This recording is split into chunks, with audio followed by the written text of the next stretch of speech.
noite a todos. Estamos mais uma vez aqui ao vivo na nossa Associação Espírita Discípulos de Allan Kardec para mais uma palestra nesse mês de maio. Hoje nós temos a presença pela primeira vez na nossa casa do Wagner Baltazar. Eu tinha até falado com ele, onde ele estava escondido esse tempo todo que nós não descobrimos, mas é um amigo da Marta aí, já de um bom tempo. E ele aceitou o convite que foi feito através dela para estar nessa noite hoje com a gente aqui.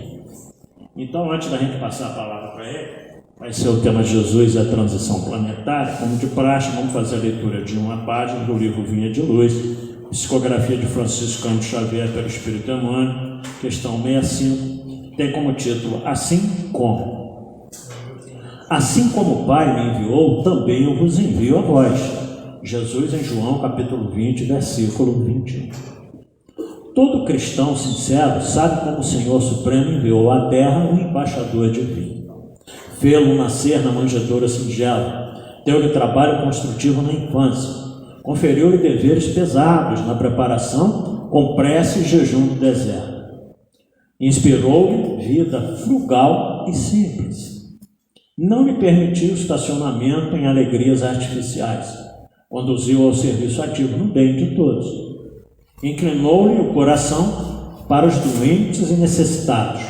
Enviou ao círculo de pecadores contumazes.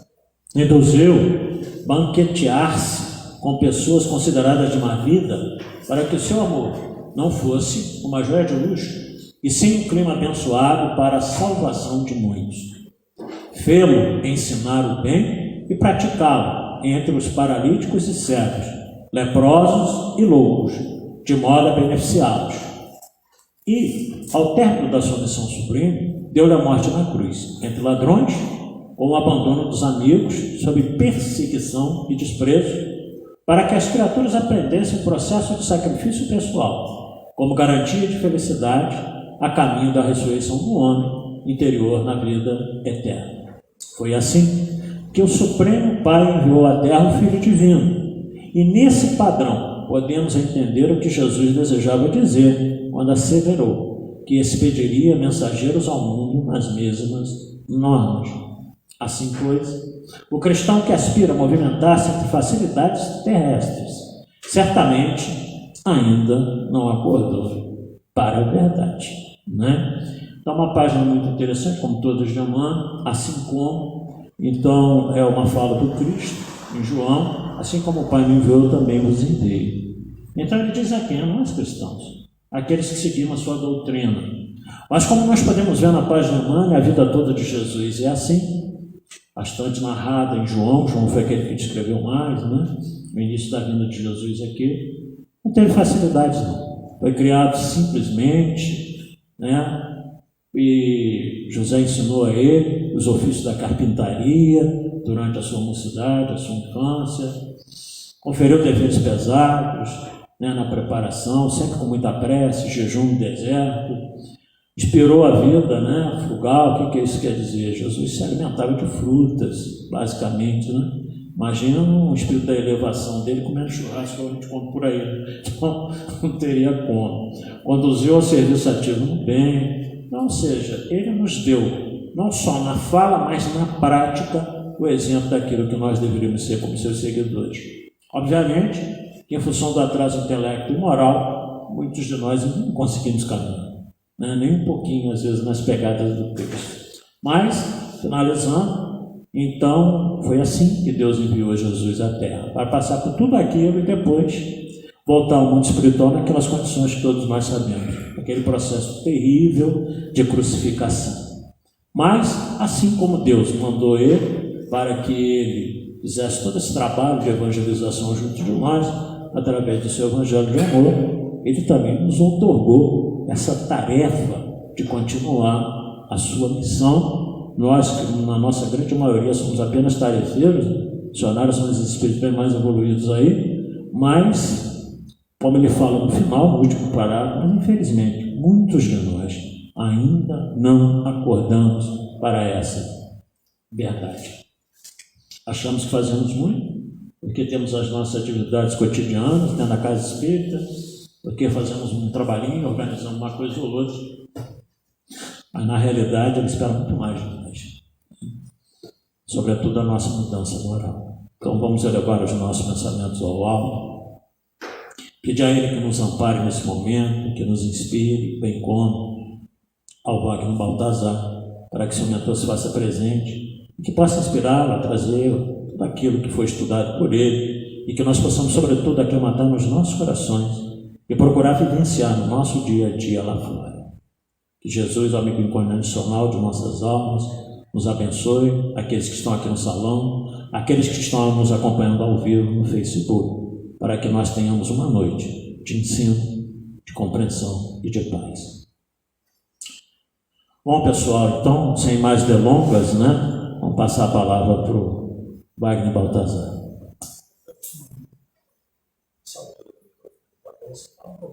Não, tá bom, tá ótimo. Boa noite. Agradeço a Deus a oportunidade, a casa, Marta pelo convite. Prazer estar aqui com vocês. É a primeira vez que eu venho aqui falar. A outra vez foi há quase 20 anos atrás, para ver uma palestra Marcel Mariano. E assim, eu fiz essa palestra, eu gostei dessa palestra, mas essa palestra é uma história. Porque um colega, um irmão de outro centro que eu faço palestra, Sebastião, falou: Wagner, eu queria ouvir você falar sobre Jesus e a transição planetária. Eu falei: Sebastião, eu vou pensar, porque esse tema é um tema que em geral eu não falo, porque eu tinha trauma do tema. Porque uma vez eu tinha um amigo do trabalho, um amigo muito querido. Fiquei 6 meses conversando com ele, explicando. Ele me perguntou se eu era espírita, eu expliquei por que eu era, aquela conversa toda. 6 meses depois ele foi na casa espírita. Qual foi o tema? Transição planetária. E aí ele sentou comigo, sentou do meu lado, e o palestrante começou a falar. Porque os espíritos estão vindo da constelação de não sei o quê, e estão vindo para cá, e os outros estão vindo para não sei qual constelação. Ele começou a me cutucar. Ô Wagner, porque não é que o palestrante estava errado, não. O palestrante estava falando dentro da literatura que ele leu. Mas ele, ô Wagner, você acredita nisso? Que negócio é esse? Que o povo está vindo da constelação de não sei onde, que está vindo desse planeta para aquele. Meu Deus do céu, 6 meses, esse negócio não vai dar certo. Ele não vai voltar. E não deu outra, não voltou. Mas é uma pessoa muito boa, às vezes ele pede um conselho de livro, essa coisa toda. Eu traumatizei com o tema. Falei, gente, como é que eu vou falar de transição planetária? Porque assim, dentro do espiritismo a gente também tem pessoas que olham para o espiritismo de um jeito um pouco diferente. Uma pessoa mais arrojada, uma pessoa que é mais comedida, cada pessoa olha para isso de um jeito. Então eu vou tentar trazer uma contribuição, o tema não está errado, era Jesus e transição planetária. Eu mudei para o Evangelho e transição planetária porque eu só vou fazer metade da palestra, não dá para fazer ela inteira. Mas a questão dos muitos planetas, dos muitos mundos habitados que o Espiritismo prega, ele passa por questões que são mais essenciais, do meu ponto de vista, segundo o que eu estudei. Principalmente sobre um dos pilares do Espiritismo, que é a ideia de Deus. O Espiritismo tem 5 pilares. Esses pilares aqui são um pouco diferentes do que as pessoas às vezes falam, porque aqui não tem a pluralidade dos mundos habitados. Mas são 5 pilares esse é um irmão de Campinas, não está dando para ler, o Silvio Seno Chibene. Ele é um filósofo, professor da Unicamp, e ele destaca esses 5 pilares. Eu gosto muito dessa ideia de que nós temos 5 pilares, ou seja, sem essas 5 coisas, o Espiritismo não existe. Se você tirar, o Espiritismo desmorona. A primeira é a ideia do Deus único. E é sobre isso que eu quero falar hoje. As outras eu vou passar rapidinho. A lei de causa e efeito, a imortalidade, a existência dos espíritos, a evolução do espírito e a existência do livre-arbítrio. São 5 pilares. Você tirou, não tem espiritismo. E o espiritismo, ele defende a ideia do Deus único. Eu digo até mais. O espiritismo devolve a ideia do Deus único Porque as outras religiões acabam que trabalham com uma divindade dual. Você tem Deus, mas você tem o diabo. E eles estão sempre numa briga, né? Porque do jeito que o pessoal fala, parece que no final o diabo leva mais gente. Então você tem duas divindades. Mesmo que é um anjo caído, mas duas divindades. Para nós espíritas, não. Não existe uma divindade oposta ao amor. Eu não estou dizendo que o mal não existe. O mal existe, mas não existe uma divindade oposta ao amor. Isso significa que Deus é único e não há um rival para Deus. Não há um rival para Deus. Deus é único e o amor dele é único por cada um de nós. Eventualmente a gente se embanana na vida. É igual o meu colega, né? O cara está falando que vai vir da constelação de Órion. Eu não consigo nem lidar com a minha esposa, nem com os meus problemas, com o meu filho. A gente não consegue nem se entender, ainda está tendo guerra. A gente não consegue preservar o meio ambiente, viver em harmonia com as outras espécies. A gente tem coisas que são mais básicas, né? É isso que ele estava falando. Mas o Espiritismo, ele recupera essa ideia do Deus único. E isso é fundamental para a gente, eu vou explicar por quê. Mas a palestra se constrói em cima dessa ideia. Primeiro que eu botei isso aqui, porque a ideia de Deus, ela muda durante a história da humanidade. A gente não tem uma compreensão de Deus como se tinha há muitos anos atrás, há muitos séculos atrás. Por exemplo, quando você pega a Bíblia em português, é tudo Deus. Deus, Deus, Deus, Deus, Deus. Mas o original não é assim. Lá no início da Bíblia, assim, a palavra que fala e Deus fez, né? Na verdade, a palavra que se usa lá é Elohim. Deuses fez. Essa é a tradução mais correta. Elohim significa deuses. Aquele filme da Marvel novo, eu esqueci o nome do filme, mas se baseia nessa mitologia, nessa história de divindades que constroem o mundo. Mas você tem vários nomes para Deus. Na tradição bíblica tem dois principais, Elohim e Yahvé, que é traduzido como Jeová. Mas tem outros nomes da tradução do Elohim, do El Elyon, o Deus do Altíssimo, El Shaddai, o Deus Todo-Poderoso, El Lohan, o Deus Eterno, El Rai, o Deus Vivo. Você tinha um Deus, um nome de Deus para cada necessidade da pessoa. O Deus Criador, por exemplo, ele não nasceu com os judeus, ele é da Babilônia. Mas os judeus ficaram lá no cativeiro e falaram: opa, peraí. Se a Babilônia tem um Deus que criou, e o meu Deus é Deus único, então meu Deus também é criador. Então a ideia de Deus vai mudando ao longo da história da humanidade. Então você muda a concepção sobre o que é Deus. E aí você tem uma questão, aqui tem outros nomes, né? Yahvé Irê ou Yahvé Jirê, que significa Deus que provê. Yahvé Rafá, o Deus que cura. Você tem vários nomes para Deus na Bíblia. E aí a gente tem uma questão que é interessante. Você está no século XIX, lá no tempo da codificação do Kardec, e o mundo está dando um salto em termos de conhecimento. Um salto enorme. Não é à toa que é chamado século das luzes. Então a gente vai passar por N nuances que não fazem parte, por exemplo, do povo judeu. O povo judeu sabia que existiam vários planetas? Não. Várias estrelas? Não.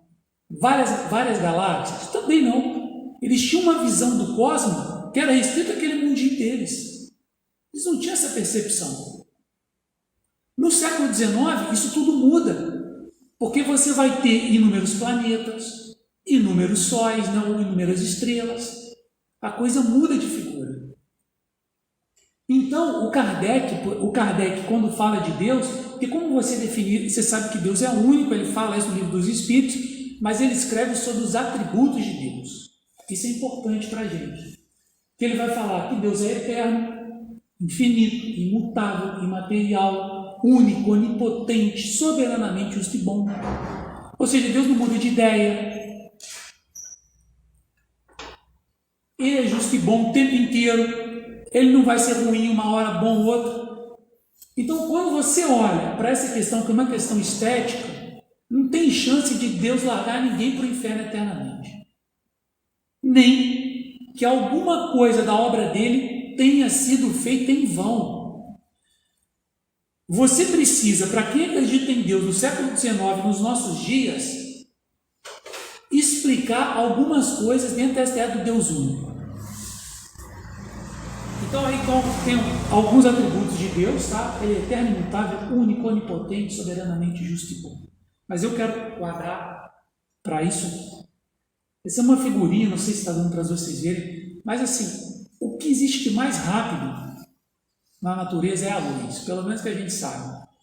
Pra vocês terem uma ideia de quão rápida é a luz. Em 1 segundo, a luz vai e volta de São Paulo 500 vezes. Em 1 segundo.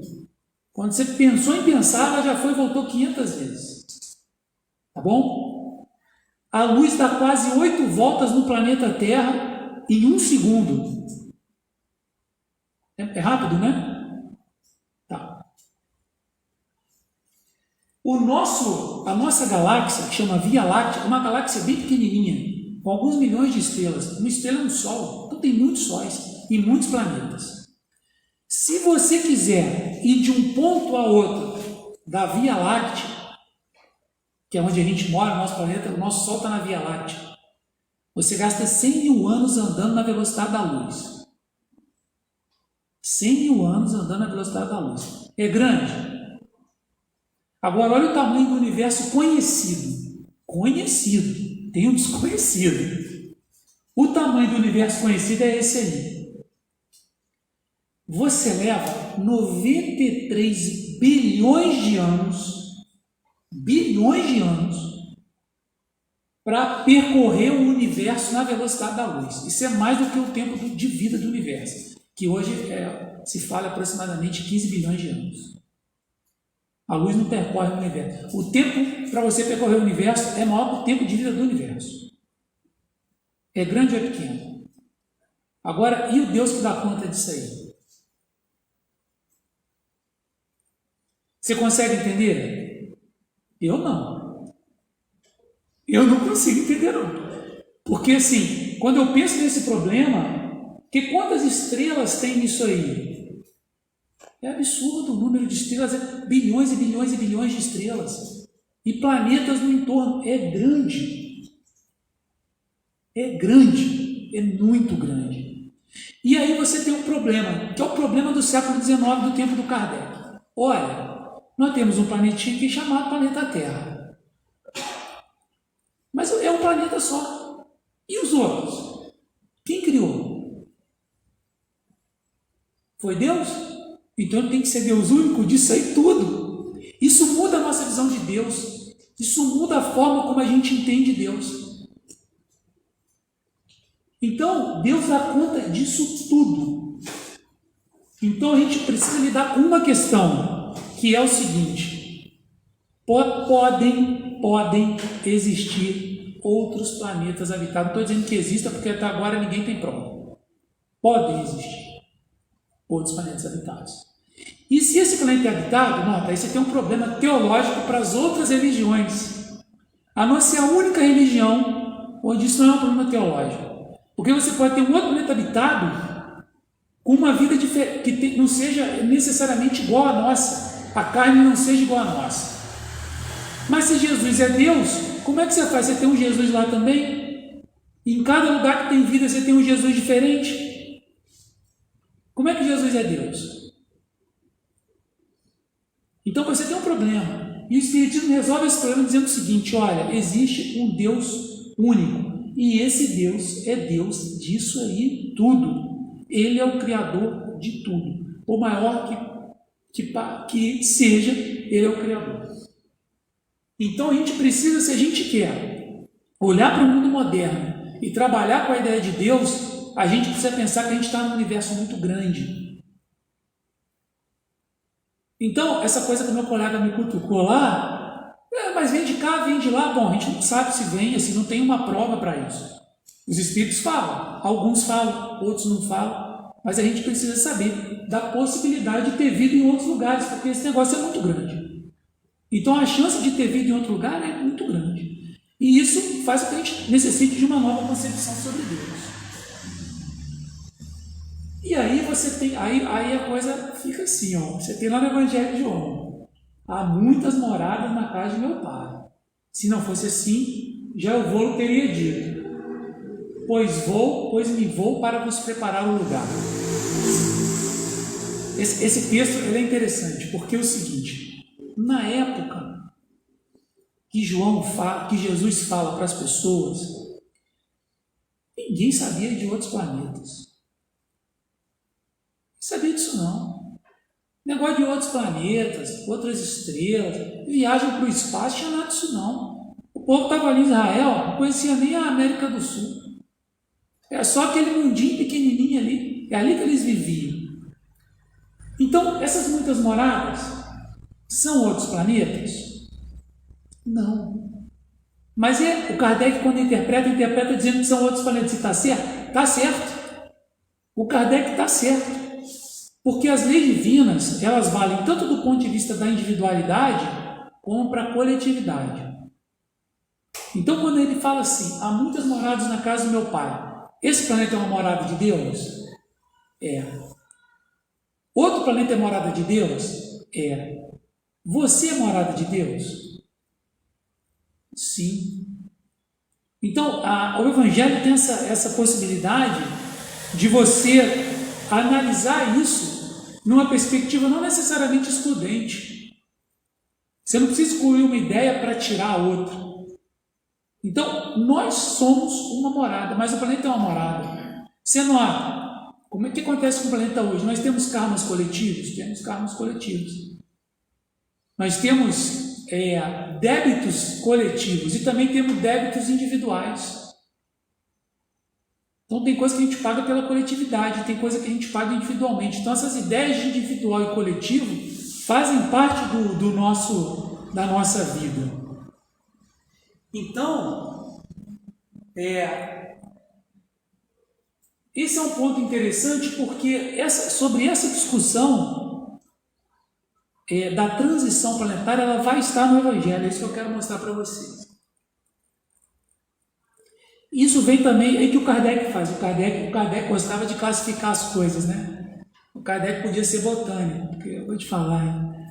Ele gostava. E aí ele classifica os mundos em 3 tipos. Mundos primitivos, destinados às primeiras encarnações da alma humana. Aquele mundo onde o pessoal está começando a reencarnar. Mundo de expiação e provas, onde domina o mal. Aí onde a gente está. Está lá no livro dos Espíritos, onde domina o mal. Então o nosso mundo é um mundo onde o mal domina. Mas tem o bem está aí? O bem está aí. Existem pessoas buscando o bem, tentando ter contato com o bem. Mas a transição que a gente fala é para o próximo mundo, que é o mundo de regeneração. Estava no centro uma vez, posso contar essa história aí, mas o pessoal fica gravando, que é o problema. Mas estou doido para 2019, já está louco, quero viver nesse mundo de regeneração aí. Como é que eu faço? Eu estou doido para chegar, isso foi 2014, né? Por aí. Calma, não é assim. A gente não vai um dia prova de expiação, outro dia já é regeneração. É igual a gente está indo para o inverno, mas hoje está quente, né? Choveu, mas está quente. Então podia ser verão. Então, a transição, ela é feita de diferentes cores. Não tem uma cor específica, agora é vermelho, agora é verde. Não, você tem uma transição. O que é o mundo de regeneração? Nos quais as almas que ainda têm que expiar, no qual as almas que ainda têm que expiar aurem novas forças, repousando as fadigas da luta. O que é o mundo de regeneração? Aqui está todo mundo no hospital. Mundo de regeneração, vai todo mundo ter alta. Mas você sabe, é convalescente, né? se operou lá o quadril, a perna você já não pode andar, você sai convalescente, mas é uma oportunidade de ganhar gás para novas coisas. Depois o Kardec fala que tem um outro mundo, que é o mundo ditoso, que é onde o bem sobrepuja o mal. E você tem também o mundo celeste, que é onde habitam os espíritos puros, né? Onde exclusivamente reina o bem. Então, nota quem está longe aqui, está longe. O nosso mundo é esse aqui mesmo. É igual o Rio de Janeiro, né? O Rio de Janeiro. Você chega na linha vermelha, é o Rio de Janeiro. Você vai no centro do Rio, é outro Rio de Janeiro. Você vai para a Barra da Tijuca, é outro Rio de Janeiro. É mais ou menos isso aí. O Rio de Janeiro é o retrato do mundo de provas e expiações, né? Então, basicamente é o seguinte: mal, mais mal que bem, meio mal, meio bem, mais bem, só bem. Então, Kardec faz uma classificação simples. Mas aí qual é o ponto? É que a gente é colocado no mundo de expiação e prova, passando para o mundo de regeneração. E da onde vem essa história? Da onde vem essa história de transição planetária? Porque isso está na Gênese, isso está no Evangelho. O Kardec explora esse tema, não é novo, ele é um tema antigo.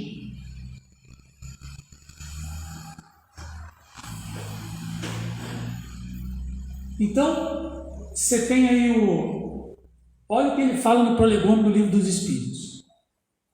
Os Espíritos anunciam que os tempos marcados pela providência para uma manifestação universal. Ele está falando da codificação espírita, e ele fala: trabalhem para uma nova era da humanidade. Então, já naquela época, eles estão pensando numa nova era para a humanidade, ou seja, numa transição de mundo de prova, expiação para mundo de regeneração, lá no tempo do Kardec.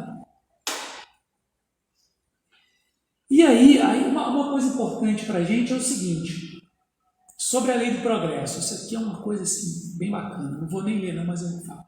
No Livro dos Espíritos você tem 2 tipos de progresso. Eu estou careca de ouvir isso, né? O pessoal aqui, não. Está todo mundo bem, e só eu que estou. Não, tem mais um, e tem mais uns 3, tem mais uns 2.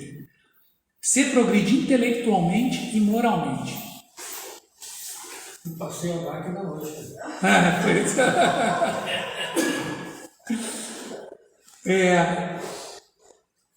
Só que intelectualmente, o livro dos Espíritos dá uma informação interessante. Você não tem como parar a progressão intelectual. Ela não para. A evolução moral, você pode estagnar. Então, se você fala assim: eu quero ser do mundo de prova e expiação, que eu gosto é do barulho aqui, você vai ficar. Vai ficar transitando e fica. Mas intelectualmente você progride. Então, de certa forma, em tese, né, porque isso não acontece para todo mundo, o progresso intelectual pode te puxar, ou não, né? Enfim, poderia dar alguns exemplos, mas não é esse o objetivo aqui. Então, a gente pode entravar o progresso moral, mas não o progresso intelectual.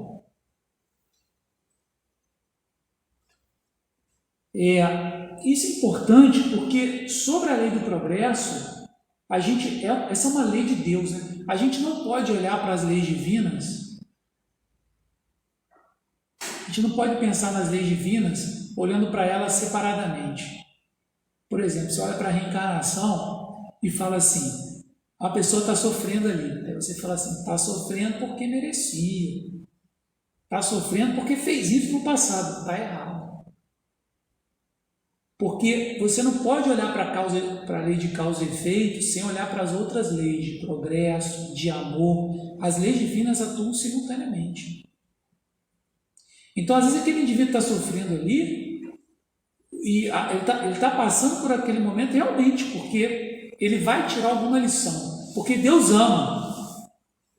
Ele vai tirar. Essa é uma coisa que a gente aprende no Espiritismo, né? O negócio ficou feio.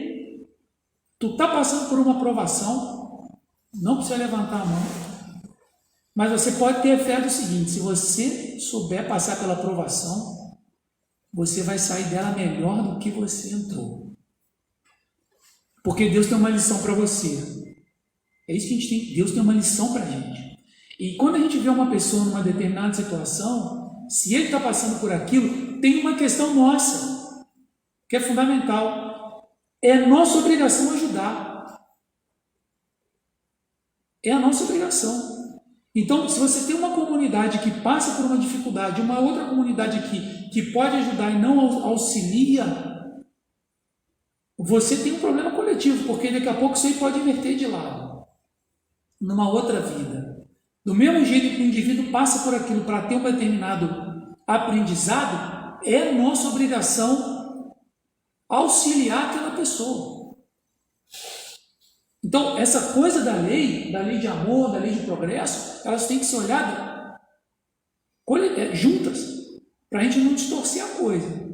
Senão a gente só fica falando assim, fulano de tal, está pagando. A gente não sabe, nem do nosso amanhã, quanto mais quem está pagando, quem não está pagando, quem está fazendo isso, quem está fazendo aquilo. Então a gente tem que lembrar que Deus ama. Isso é uma coisa fundamental. Deus ama. Ele ama todo mundo. Ele ama a mim, a cada um de vocês, aquele indivíduo que às vezes não vale nada mesmo, mas Deus ama, do mesmo jeito. Então a gente não pode perder de... qual será a destinação futura de todas as almas? Aqui ele fala dessas almas, né? Elas alcançarão a perfeição, como todas as outras, passando por inúmeras experiências. Deus não deserda ninguém. Então não tem essa coisa de ser deserdado, de ir para o inferno. Não quer dizer que a gente não possa passar aqui. Porque eu posso escolher. Eu lembrei de passar aperto, eu lembrei de uma história. Mas eu acho que não vale a pena eu contar. Eu vou tentar contar rapidinho. Um político morreu. O político morreu, foi para onde? Vocês pensaram em inferno? Foi para o céu. Foi para o céu. O político foi para o céu e chegou lá para São Pedro e falou: São Pedro, eu estou admirado de estar no céu, mas estou feliz. Posso entrar? Ele já foi entrando, né? Porque política é folgado. Se tiver algum político aqui, eu estou brincando, viu? Não estou. Ela falou: não pode entrar não, porque agora nós estamos com a política nova. Tu tem que passar um dia no céu e um dia no inferno. E depois você pode escolher se você quer céu ou se você quer inferno. Aí o político falou: essa é fácil, né? Então tá bom, eu vou para o inferno primeiro. E depois no outro dia eu venho, vou para o céu e fico aí de uma vez. Mas já que eu tenho que passar o inferno, eu vou para o inferno. Ele falou: então tá bom, você pode ir ali, aquele elevador. Ele pegou e entrou no elevador. Desceu, né? Aquele elevador que não para de descer. Você o que inventou que o inferno é para baixo, né? Não para de descer, de repente, plim, abriu a porta do elevador. Céu azul, graminha verde. Veio duas mulheres, igual modelo, recebeu. Senhor deputado, nós estamos aqui para te receber. Aí, botou no lado dele: vamos caminhar com a gente. Para onde a gente vamos? Nós vamos ser os seus colegas ali, que estão também aqui. Estão na praia. Levou ele para a praia. Tinha pagode. Tinha caipirinha, churrasco, uísque. Tinha jornal. Aí ele batendo papo com os políticos amigos, né? Ele falou: meu Deus. Ele começou a pensar: mas que dia bom. Eu nunca imaginei que... Aí foi para o hotel 5 estrelas. Hotel top. Né? Aquele hotel que a gente fica uma vez na vida. Aí ele foi, dormiu, bem servido, passou o dia, acordou, falou: vou para o céu. Pegou o elevador, subiu lá para o céu. Aí entrou no céu. Aí foi passar um dia no céu, todo mundo muito educado, igual ao nosso lar. Roupa comprida, as mulheres já não ficavam, não era igual a bailarina do Faustão, né? Tudo diferente. Bom dia, 6 horas da tarde inventaram de fazer oração. Não tinha caipirinha, não tinha uísque, educado. Não tinha nenhum colega para ele conversar de política, não tinha jornal. Gente, vocês vão gostar de viver no céu? Essa é uma pergunta boa, porque tem gente que fala assim, não, o indivíduo morreu, agora vai descansar no céu. Ele nem quer ir para o céu. Já pensaram nisso? O indivíduo não quer ir para o céu. Não gosta.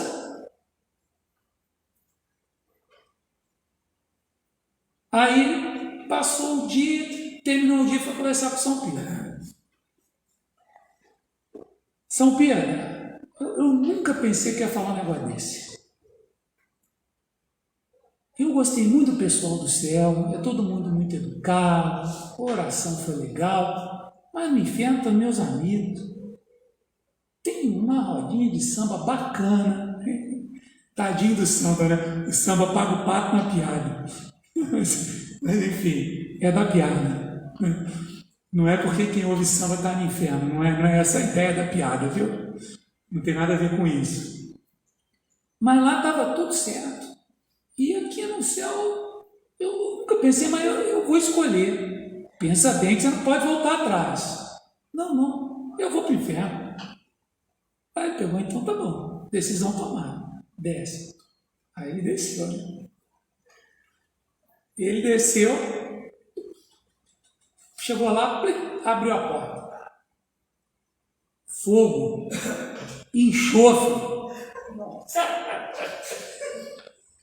Aquela mulherada, tudo agora virou casco de cavalo. Era um negócio feio. Aí ele falou, não, o que é isso? Eu vou reclamar. Vou reclamar com o diabo. Peraí, eu vim aqui antes era o paraíso. Agora é o inferno. O que aconteceu? Que ontem a gente estava fazendo campanha. A gente queria ganhar seu voto. Mas não é assim? É assim. O mal, ele tem essa sedução. O mal, ele tem essa sedução. Ele quer ganhar seu voto. Para quê? Porque depois que ele ganhou seu voto, ele te leva. Não leva para sempre, mas leva. Então, essa é uma coisa que a gente tem que tomar cuidado. Realmente, assim, pensando no nosso processo. Então, para a gente, o Kardec vai discutir várias questões sobre a questão do progresso. Isso pode atrapalhar o que a gente chama de progresso. Mas tem que tomar cuidado para que esse progresso não seja uma coisa assim, eu tenho que progredir, eu tenho que progredir, eu tenho que progredir, eu tenho que progredir. Não adianta. Né? A gente tem lá, eu agora estou um pouco afastado, né, Marco? Mas trabalho lá com o Lindolfo, gosto muito do Lindolfo por isso. Lindolfo é cuca fresca. Não é? Porque assim, não adianta a gente se pressionar, mas a gente tem que começar a ter intimidade com o bem. A buscar intimidade com o bem. Isso é uma coisa que a gente deve mirar na vida.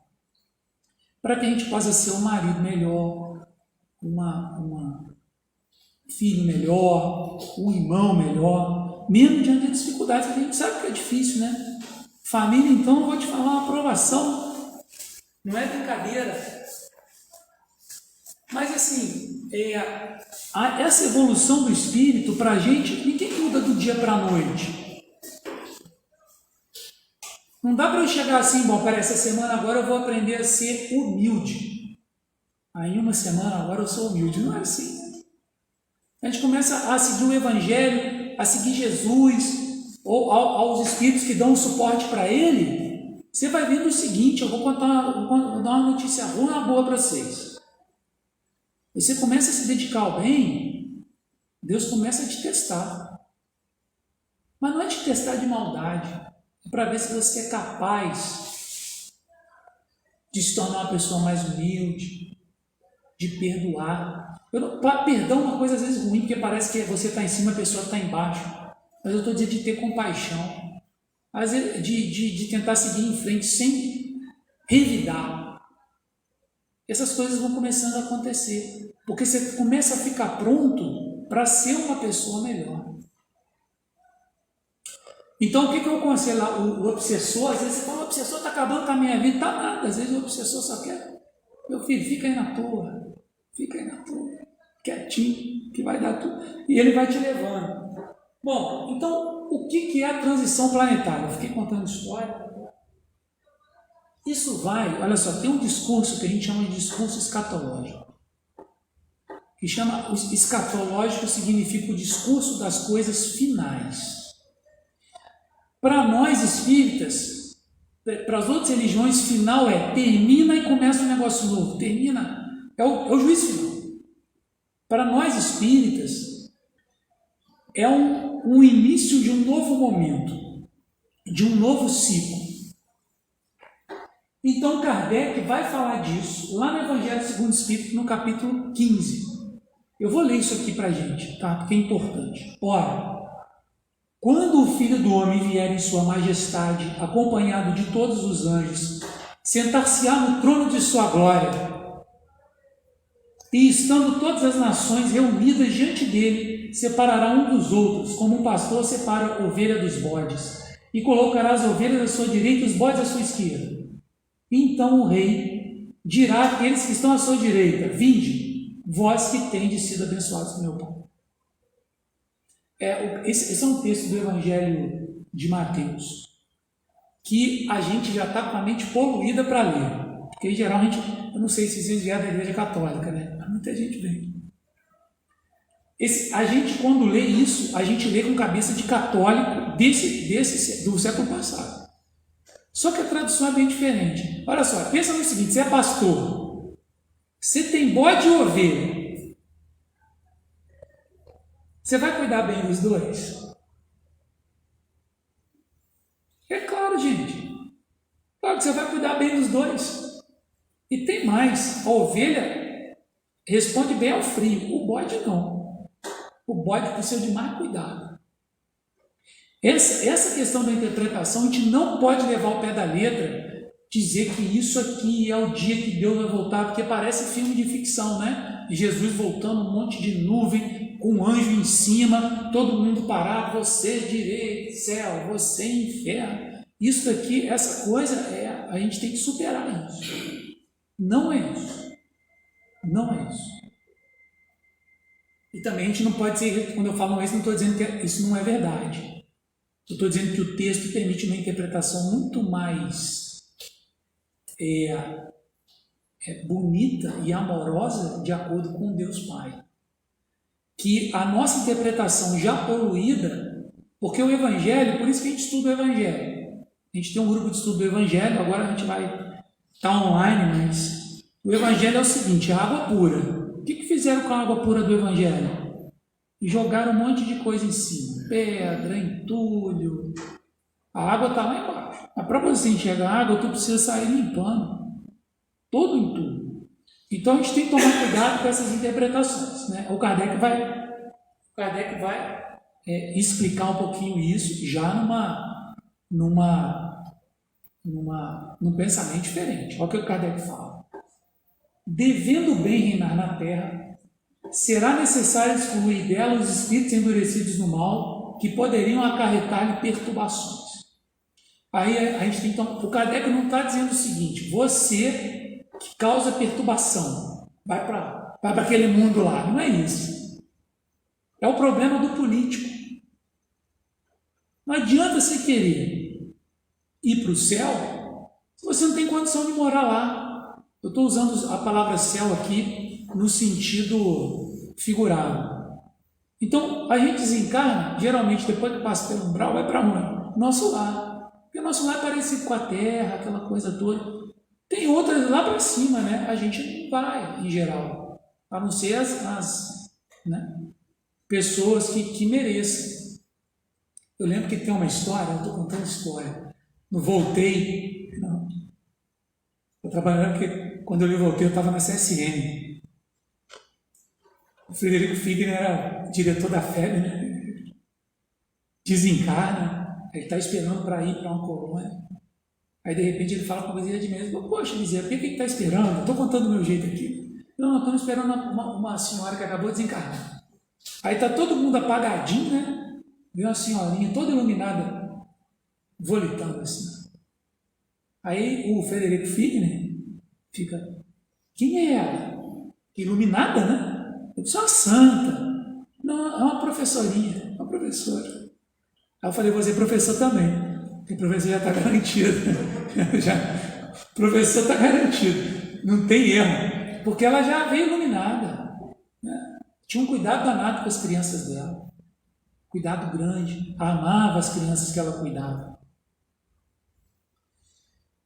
Então, assim, o que eu estou dizendo é um processo de educação. O Frederico Figueiredo não podia ir para esse lugar, ele podia habitar esse. Então, se o indivíduo que está perturbando, ele não pode habitar mais o planeta Terra, ele vai para um outro local. Essa é a ideia do Kardec. Por amor. Porque ele precisa se educar no lugar que ele entende, no lugar que ele merece estar. Então ele vai para lá por amor, para que ele possa colaborar, para que ele possa assumir responsabilidades. Ele não vai lá de castigo, ele vai porque Deus ama. Né? Apesar de a gente ter a palavra castigo e punição, a gente não pode desprezar a lei de amor. Tá? Então a ideia do Espiritismo é que você não vai para o inferno, é que você vai para um outro local para se reeducar. Tá? Eu vou pular isso daqui para não gastar muito tempo. Agora, o que acontece? Isso é interessante. Vou mudar agora, vamos sair um pouco do Kardec e vamos para o Evangelho de Mateus. Na íntegra. Porque esse discurso escatológico, às vezes você pega a Bíblia e lê um trechinho, você não tem noção do todo. E as pessoas fazem muito isso.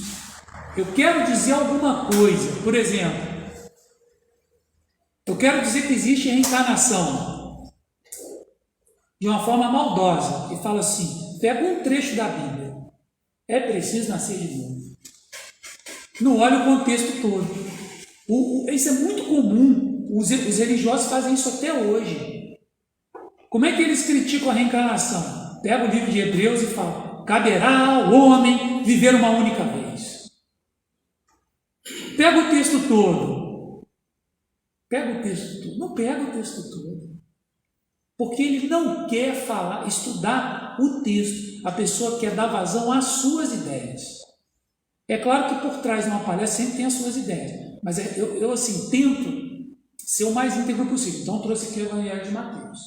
Então, nota, e é importante algumas considerações. Primeiro, o Evangelho de Mateus é escrito no ano 75 depois de Cristo. O que aconteceu no ano 70? Um pouco do ano dos anos 70, Israel conseguiu expulsar Roma. No ano 70, Roma retomou Israel e destruiu o templo. E quando destruiu o templo, só sobraram duas comunidades de judeus. Os judeus fariseus e os judeus que acreditavam no Cristo. Os outros, todas as outras comunidades judaicas que pensavam diferente foram eliminadas. Principalmente por um motivo. Qual é o templo do cristianismo? Nós, a comunidade. E os fariseus também tinham ideias avançadas com relação a isso, então eles ficaram. Os que dependiam do templo morreram. Então esse evangelho é para escrever, ele é escrito no ano 75 para um povo que foi dominado por Roma, novamente.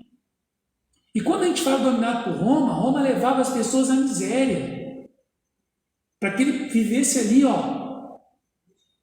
Então, como é que era? Porque quando a gente às vezes não tem essa percepção.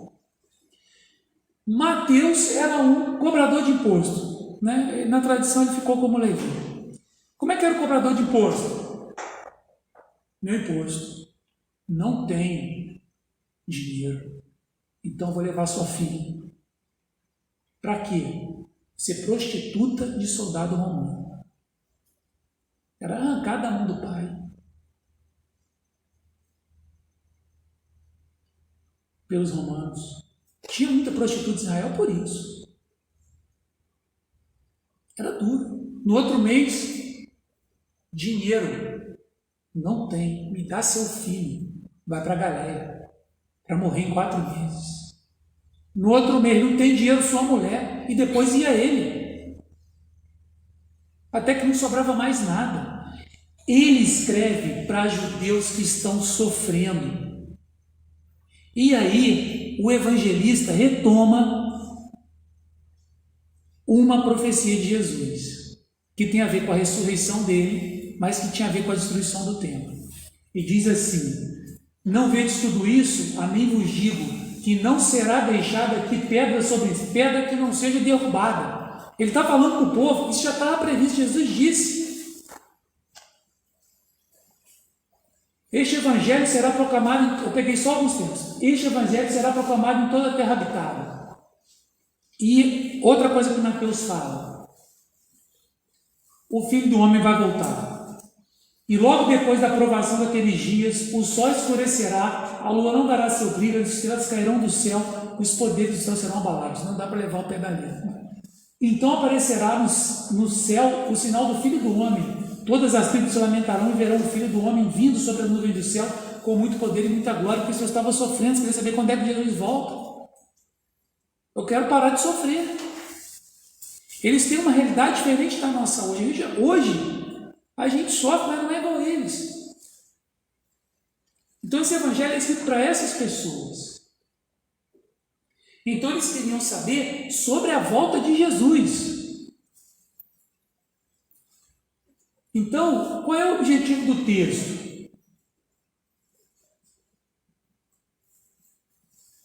Ele quer dar uma correta interpretação para a destruição do templo, a vinda de Jesus, e exortar as comunidades que não deixem se enganar por falsos profetas e messias. Por quê? Tinha muita gente querendo ser Messias.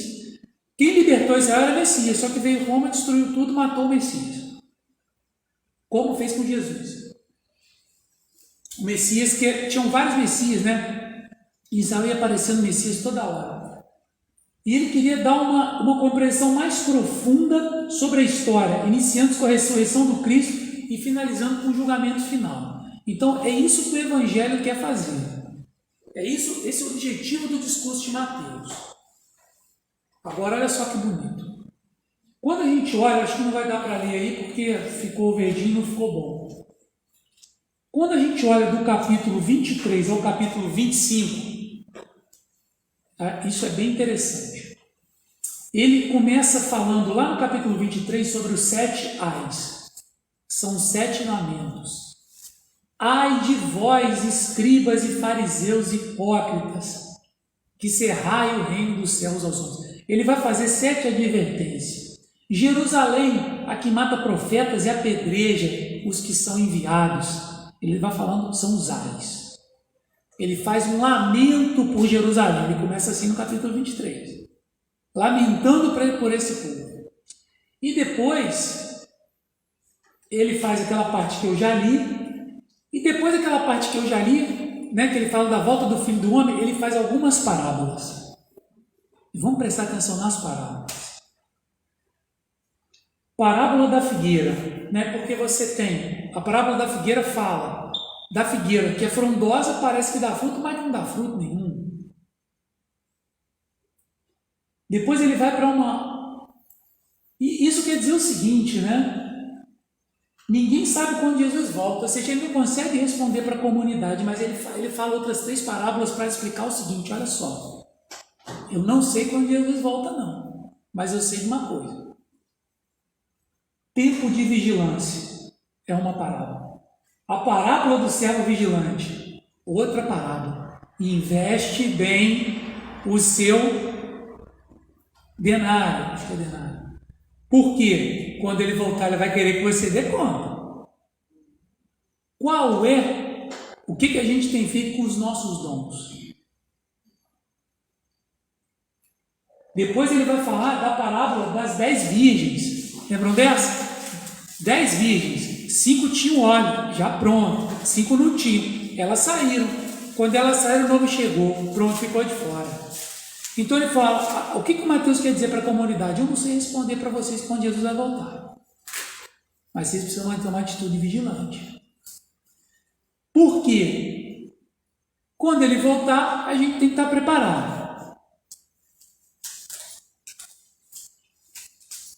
E depois ele fala da parábola dos talentos. Essa parábola dá uma palestra.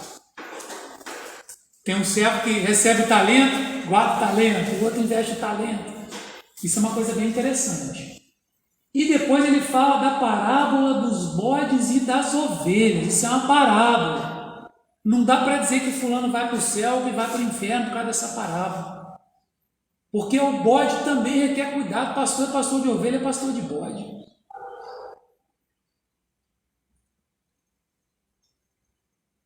Então, nota.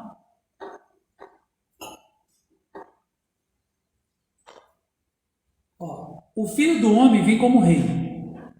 Toda a sua glória e seus anjos assentam sobre um trono. Mas é curioso dessa parábola, que é a parábola do bode e das ovelhas, que eu já li no início para vocês, mas a ideia aqui não é aprofundar nas parábolas. É ter uma visão geral. É que Jesus vem como rei, mas ele também vem como pastor. Ele também vem como pastor. E o pastor cuida das ovelhas e dos bodes, tá? Então, ele está falando sobre uma questão de herança. Herança do reino. Se você levar para o Kardec, a gente está falando de quem fica para o mundo de regeneração e quem não fica. Agora, uma coisa interessante que ninguém fala, mas que o evangelista faz. Ele fala quem vai ficar. O evangelista fala quem vai ficar. Na sequência. Quem é ovelha e quem é bode? Está na sequência lá em Mateus 25, 31, 46. Tive fome e me deste comer. Tive sede e me deste beber. Era estrangeiro e me acolheste. Estava enfermo e me visitaste. Estava na prisão e vieste a mim. As ovelhas aí. Ele fala. Agora, isso é interessante, que não tem nada a ver com quem frequenta igreja ou quem frequenta centro. Tem a ver com caridade. Mas é uma caridade no sentido amplo, né? Como colocou o Kardec, que não é só de dar, mas é no sentido também de dar as coisas, sim, mas também de amar o outro, de se preocupar com o outro, de visitar o outro, de fazer o outro visível, se preocupar. Essas são as ovelhas. Então, se a gente está nesse caminho, é claro que a gente ainda tem muito para caminhar, mas a gente está no caminho das ovelhas. Porque a gente precisa ter essa conexão com o bem. E tem que tomar cuidado com o mal. Fazendo propaganda enganosa. Fake news, né? Da piada. Então a gente tem que ter essa relação. Agora é difícil, assim, porque eu comecei a estudar o Evangelho por isso. Eu queria me aproximar de Jesus. Porque senão é tudo muito. Você só estuda, não é questão só de estudar. Você precisa se aproximar. Por que você se aproxima do Cristo? A principal obra que existe sobre ele, a principal, é o Evangelho. Se eu não estudo o Evangelho, eu não vou conseguir. Então, você tem esse processo de aproximação, se aproximar dele no estudo, mas também nas ações. Então, não adianta só estudar, quer dizer, só fazer o bem pode adiantar, né? Porque, de repente, a pessoa já internalizou o Evangelho. Mas eu acho que não é isso. Eu acho que, em geral, nós aqui estamos todos no mesmo nível. Então, a gente ainda está internalizando o bem. O bem não é algo que a gente faz naturalmente. É algo que a gente se esforça para fazer. Mas, ao se esforçar para fazer o bem, ou para esquecer algum mal que foi feito, ou para não revidar o mal que foi feito, ou para olhar para o outro e entender que ele também é filho de Deus, mesmo que ele tenha feito mal, a gente, no início, a gente força a barra. E depois esse processo, a gente consegue internalizar esse processo. Aos poucos esse processo vai sendo internalizado. Por que o espírito puro não erra? Porque você pode fazer o que for. Ele vai te responder com bem, com amor, porque ele já internalizou isso. É dele. Por exemplo, eu não penso para fazer digestão, porque a evolução já fez isso para mim. milhares de anos de evolução. O Espírito puro não precisa pensar para amar, porque ele já ama. Ele internalizou. É só pensar no Cristo, né? Pensa no Cristo. O Emmanuel fala que ele já era Jesus antes mesmo do planeta Terra existir. Ele participou, ele foi a grande mente por trás da formação do planeta Terra. 4,5 bilhões de anos atrás, segundo Emmanuel, Jesus já era Jesus. Então, a gente está no caminho. Então, a gente precisa desse processo. E não é um processo piegas. Eu vou lembrar, para finalizar, já deu a hora, é que Jesus tem uma palavra que ele fala, se ele fala para Maria, ele fala para uma menina de 14 anos, o anjo fala para ela. Menina de 14 anos, grávida, casada, ou quase casada, né? Ainda não tinha consumado o casamento, de José. Ela está grávida e o anjo fala para ela, alegra-te, porque você é escolhido. Alegra-te. Jesus não tem uma proposta, eu tenho que seguir, eu tenho que fazer isso por causa daquilo, não é.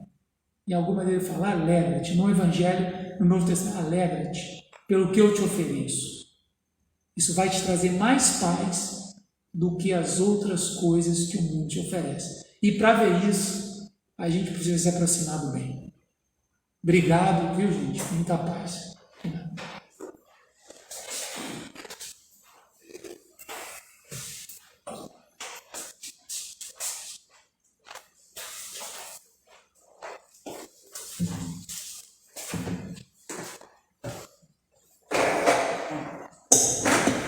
Bom, para quem não conhecia ele, né? Agora a gente ficou conhecendo. Eu confesso a vocês que uma vez pesquisando na internet, eu achei uma tese de doutorado da UF aqui em Volta Redonda. Eu falei, eu vou olhar isso. Comecei a olhar. Só que aconteceu o seguinte, deu um nó na minha cabeça,